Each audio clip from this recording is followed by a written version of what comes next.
Years of hard training and actual battle experience in Spain and Poland had made the German army look invincible.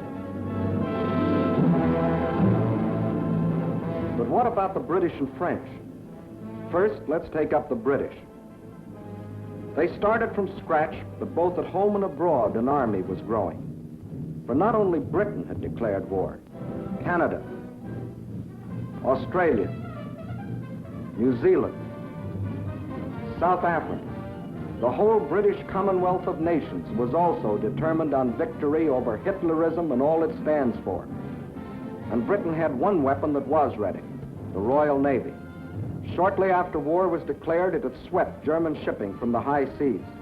And units of the British fleet were deployed at Suez, Malta, Gibraltar, in the Channel, and in the North Sea, blockading Germany.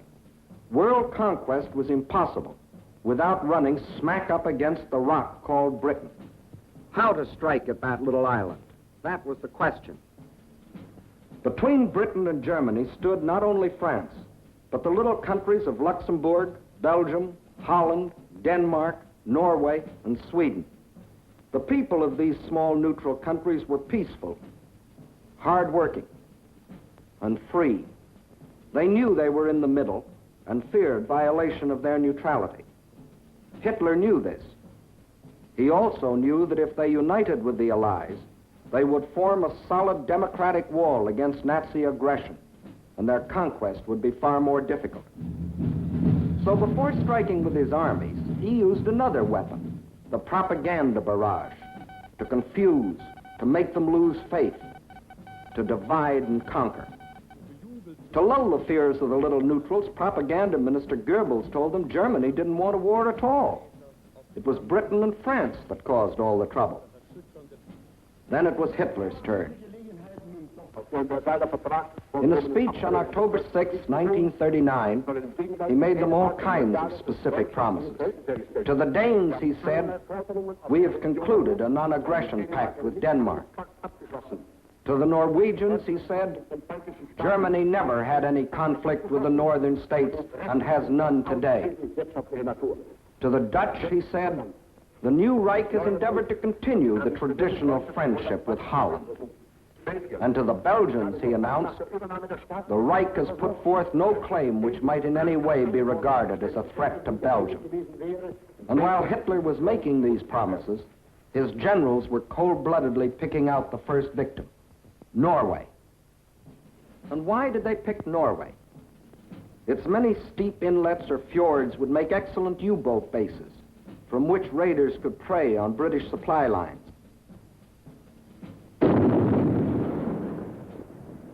Also, it would give the Nazis vital air bases. This is Scapa Flow, British naval base, and this the blockade fleet. At this time, the German-based bombers couldn't reach them. Possession of bases on Norway's western shore would bring these vital British defenses under easy bomber attack. But he couldn't take Norway without also taking tiny Denmark, the springboard for his attack. So at dawn on April 9th, 1940,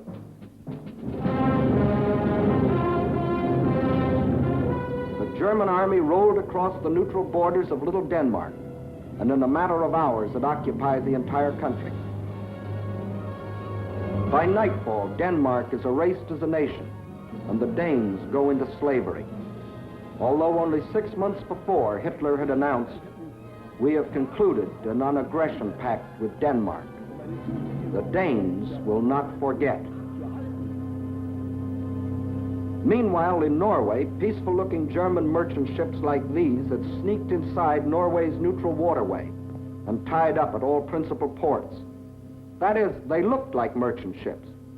But if the Norwegians had had X-ray eyes, this is what they would have seen. The Trojan horse of ancient Greece brought up to date with new and deadlier weapons.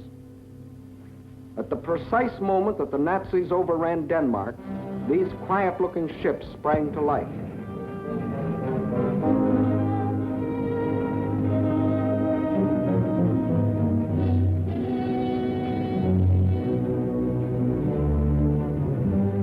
At the same time, Nazi warships, discovered along the entire coastline, started steaming up the Norwegian fjords. Ships, transports, tanks, men, planes, all flung themselves simultaneously upon a defenseless country. Airborne infantry seized every strategic Norwegian airport. The whole job was made easier by treacherous fifth columnists, led by Major Quisling, who seized power and issued orders to suppress resistance. Nazi warships steamed past silent guns that could have blasted them out of the water. This was one of the most amazing acts of treachery the world has ever known. It brought Major Quisling international fame, making his very name synonymous with the word traitor. By the afternoon of April 9th, the Germans were in complete control of all 7 ports where they had landed in the morning.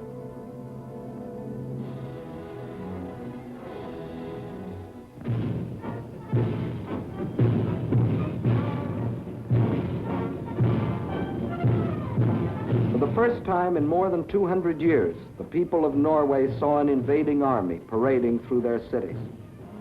Many of these Nazi soldiers, strutting as conquerors in 1940, had last seen Norway some 20 years earlier, when, as refugee German children, they had been raised and cared for by kind Norwegians. Now these same Germans were back to repay that kindness with terror and destruction.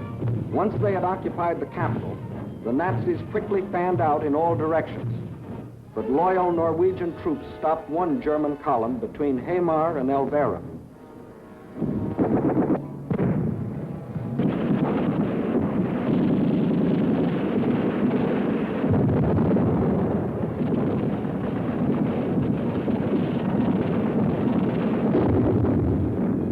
So the Germans brought up their bombers.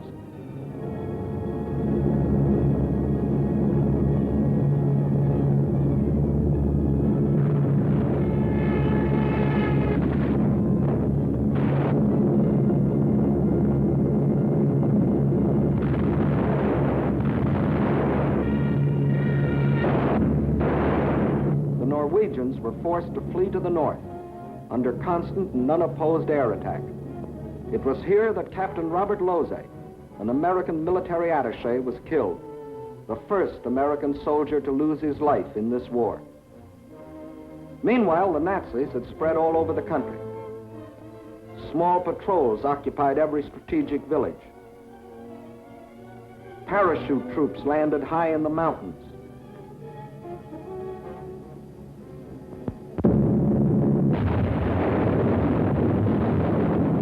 Unopposed bombing raids sent defenseless civilians fleeing in stark terror.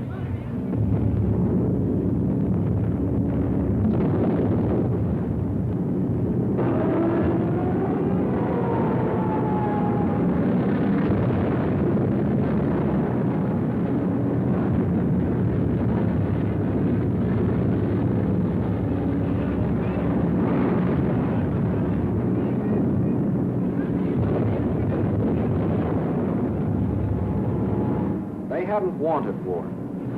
They had done everything to avoid it.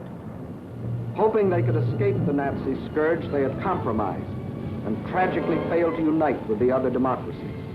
And now they faced the scourge defenseless and alone. For before the Allies could come to their aid, the Germans were in control of all principal ports.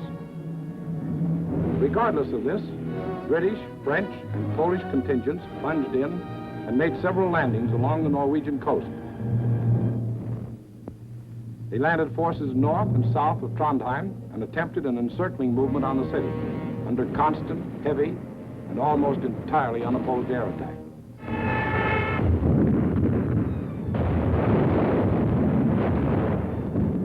Well, the scene of action was out of range of British fighter planes, so they brought up aircraft carriers. But these are at a disadvantage when opposed by land-based planes. The Allies, therefore, were badly battered from the air. Finally, suffering heavy losses, they withdrew from a hopeless situation. Further to the north, at Narvik, they met with better success, inflicting heavy naval losses on the Nazis.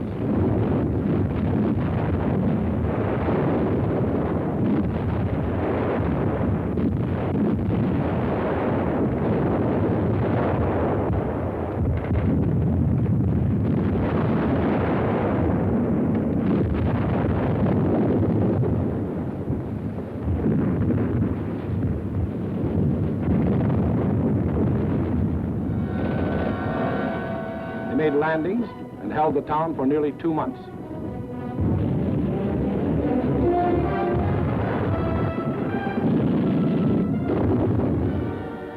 Incidentally, they also took their first prisoners of the present war.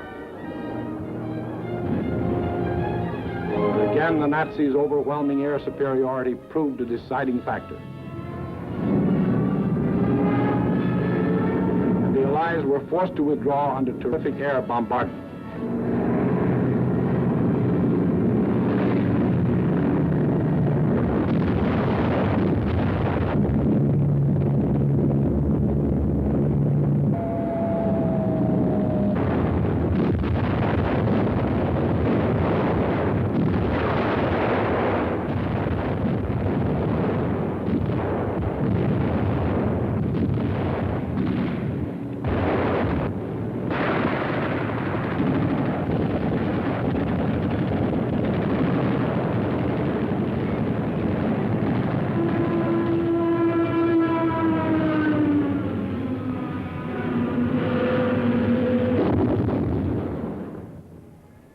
Norwegians were left with their Quislings, their ruins, their dead.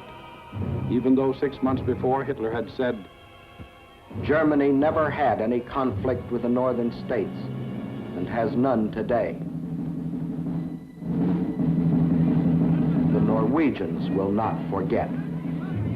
And Hitler had another victory. He had hijacked 2 more countries. The world wondered and sometimes marveled at this man's efficiency. Gangster Dillinger was efficient too.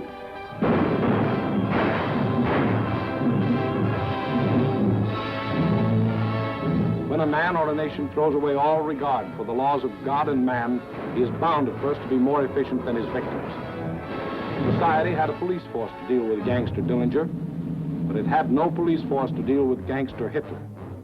So he clubbed Norway into submission and got what he wanted, bases for use against Britain. Now he had the northern claw of an enormous pincer movement. A drive through France would give him the southern claw. Blockade by U-boats coupled with mass bombing attacks would weaken the British for final invasion. Then, with Britain gone, Germany could reach out in all directions for world conquest.